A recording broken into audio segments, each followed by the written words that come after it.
Adventure and Pipeman on W4CY Radio.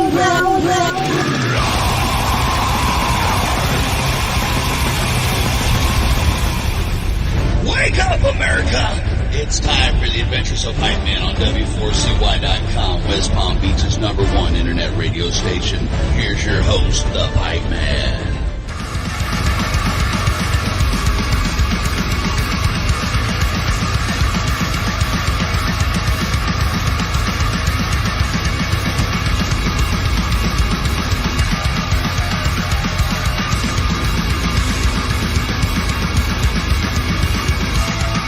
This is the Pipeman here on the Adventures of Pipeman W4CY Radio, and I'm here with our next guest, who we're in, like, I wouldn't say neighboring because it's not that close, but we're kind of in neighboring Latin countries because I'm in Costa Rica right now, and if I'm correct, he's in Chile right now, and but I know we're not that close because he's like hours ahead of me.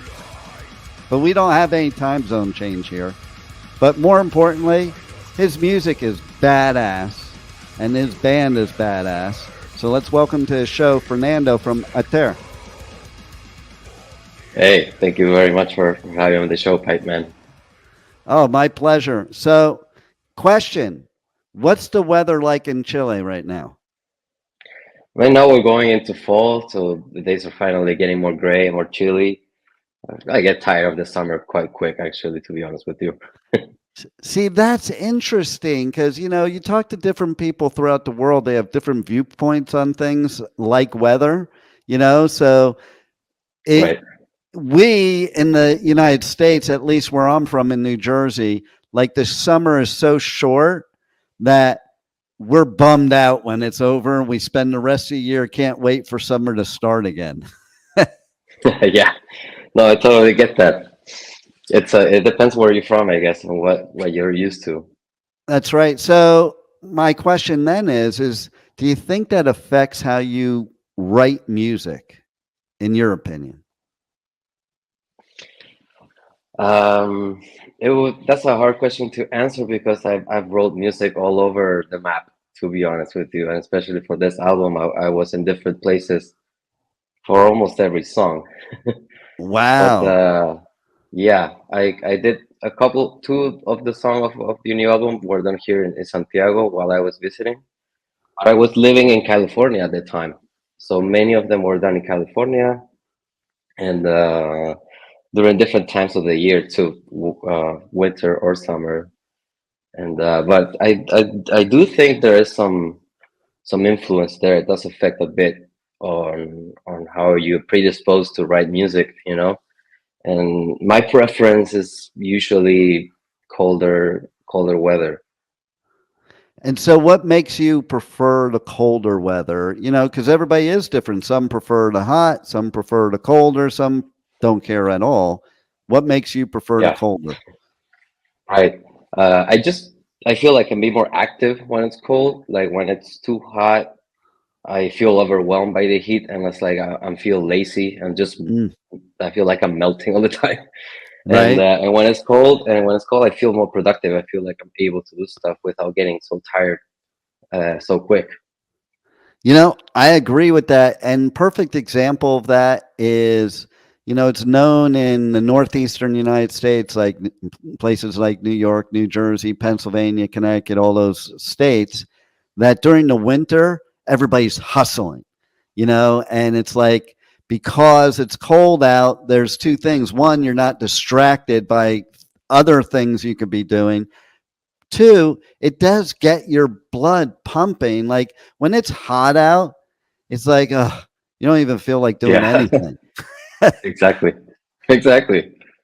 Now, on the other hand, there's also the moods, like, you know, like in New Jersey, at least, when it gets gray in the winter, it gets kind of depressing, you know, opposed to when you go out in the sunlight and it's kind of invigorating. So I think all these things play a role, especially in metal type music, you know, Definitely. that plays a role in the music itself, because I think the tone of the music kind of can match those type of feelings and weather patterns that go along with those feelings. I definitely agree 100% with that. Yeah, I think the colder weather makes it just sort of easier. It like sets you up for these colder feelings, and pouring them out into music is easier definitely when it's cold. Now, Somber was recorded during COVID, correct? Right. During Yep. during the lockdown. So I've been saying, that if you're going to take a positive out of the pandemic for the music industry, because it really kind of sucked for the music industry, but if you're going to pull a positive out of it, is I think artists got a chance to jump off that hamster wheel of like having no time to be creative, and they're just on the go, go, go, that you were able to slow down, and I think some of the best music ever is going to come out of that pandemic, because it's like old school. You could sit down and create and really take your time to make the song what you want it to be. Did you Yeah, find that?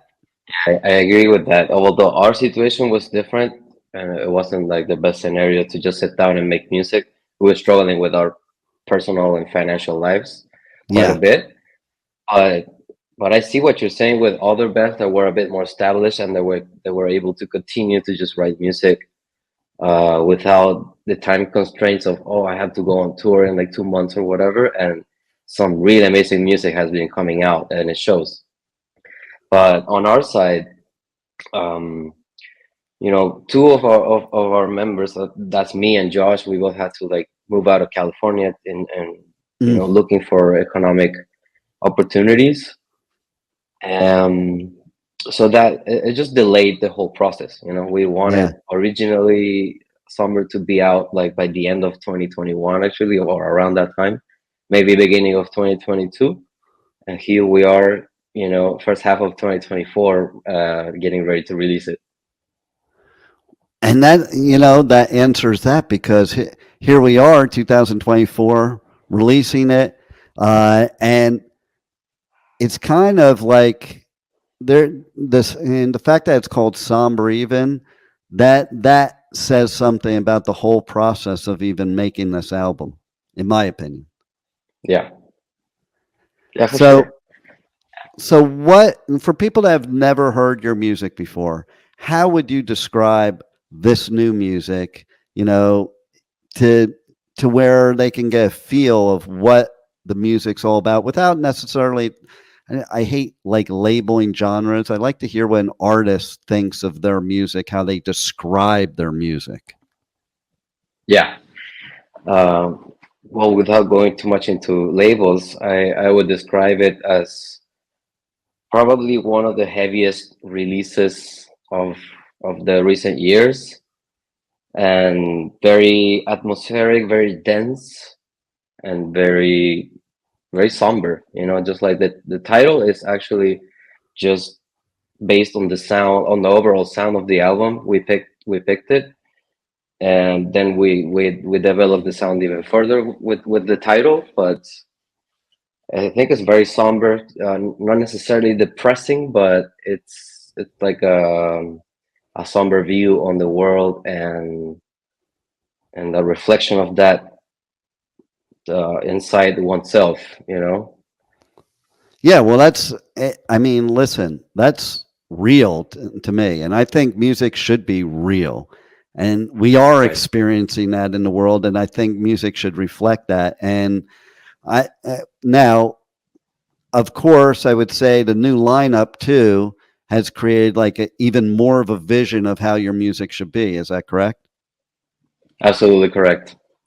Yeah, when the new lineup came up together, we were discussing ideas of how to present the band live, and aesthetically as well as many other aspects. But immediately we realized, oh, we're on the same page here. Like, we all want to do Nice. the same stuff, and that's, I think, why the package ended up being sort of cohesive, and what we worked on for the first video that we presented, Ignis Immortalis. uh I think a lot a lot of that hard work to them because we all agreed on what we wanted to do, and it was awesome. That's so important too. Like, because I've been around a lot of bands, like especially in the beginning, and they're just not on the same page a lot of times. And they may make great music, but that's when it doesn't last. It doesn't have that long lasting. I think it's so important to be all on the same page. Now, that doesn't mean you don't have different influences, you don't have different likes and dislikes, but you can work as a cohesive team to make a finished product that everybody likes. Definitely, yeah. I think it's key, to have everyone in the boat sort of like push it to the same, on the same direction, Yeah. because otherwise it's just so hard to get anything accomplished. Really, things take longer, and when you have the energy of three people that are pushing towards the same thing, Yeah. it's way better. Oh, no doubt about it. And so tell me, is there one moment in your life that's when you knew 100% this is what you wanted to do? Yeah, for sure. It was very early on, to be honest. This is like I never had it. Pretty much, I never had any doubts that I wanted to be a full-time musician, and ended up being a producer instead. And now I'm like kind of like shooting for my music career. But I think it was when I was about 8 years old, and my mom had one of his like hippie old friends come home to visit, and he sat down on my little brother's like kid-sized drum set, and he destroyed it basically. Like played it on Primus, I believe, John the Fisherman or something like that, and I was like blown away. And I was Wow. immediately hooked on Primus and hooked on music and drumming and everything. But I knew then that's what I need to be doing for forever. I knew then. I was about 8 years old when that happened. Wow, I love it. See, Yeah, I love hearing stuff like that because I think that is when it starts, when you're like young and you first get exposed to music. And like I've had experiences along the way that, only other people like us could understand. It's like, I, it's even the thing when I talk to people, even that I went to high school with, and they're like, yeah, I used to like metal. And my answer is, well, then you never liked metal. you know, there's not a used to, like yeah, maybe it was your fad for a little while, but yeah, I think it's something that's like kind of ingrained in you. And I mean, music is the best therapy out there. I know during the pandemic, I kept telling people, I don't care if somebody gets on stage, some kid with a recorder, if it's a live show, I need to go, because I think there's just something about diving into music, especially heavy music, that gets you kind of like in this zone. And a lot of people think it's depressing, but it's the exact opposite. yeah. I 100% agree, because I'm also obviously a huge metal fan, and like some of my favorite bands and albums have actually helped me pull out of some very dark moments in my life. And Yeah, I totally relate to what you're saying. And yeah, I think it's wrong when people judge it, saying, "Yeah, I don't know, that's depressing or that's aggressive or whatever." Like I understand that, but when you actually give it a chance, it might stir up those darker feelings in you. But that's also helping you kind of like chewing them up and like processing them, and they're not no doubt. stuck in there anymore. So it helps you release it. That's how I see it.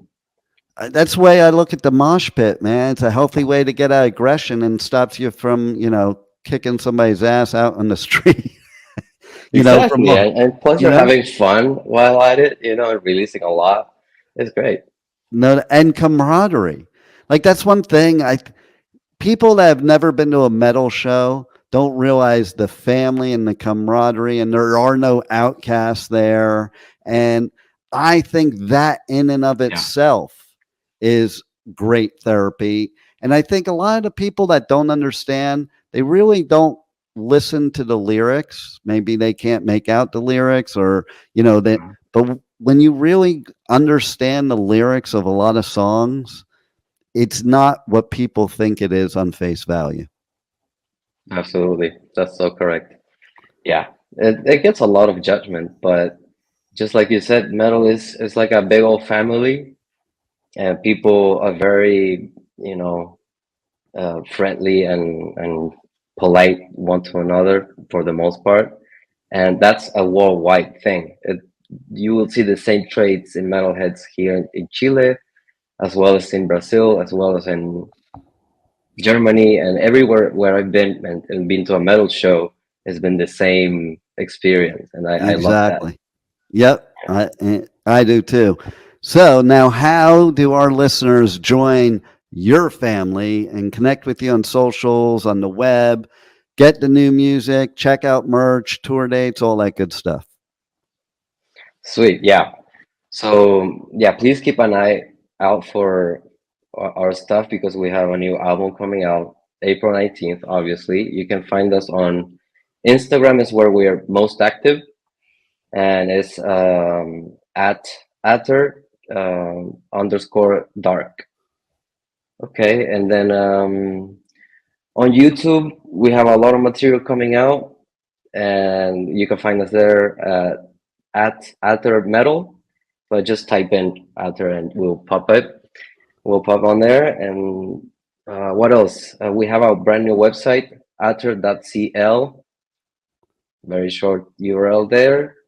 And yeah, that's about it. We are about to announce a tour in Latin American countries, so keep an eye out for that. That's probably the easiest and best way to join our family.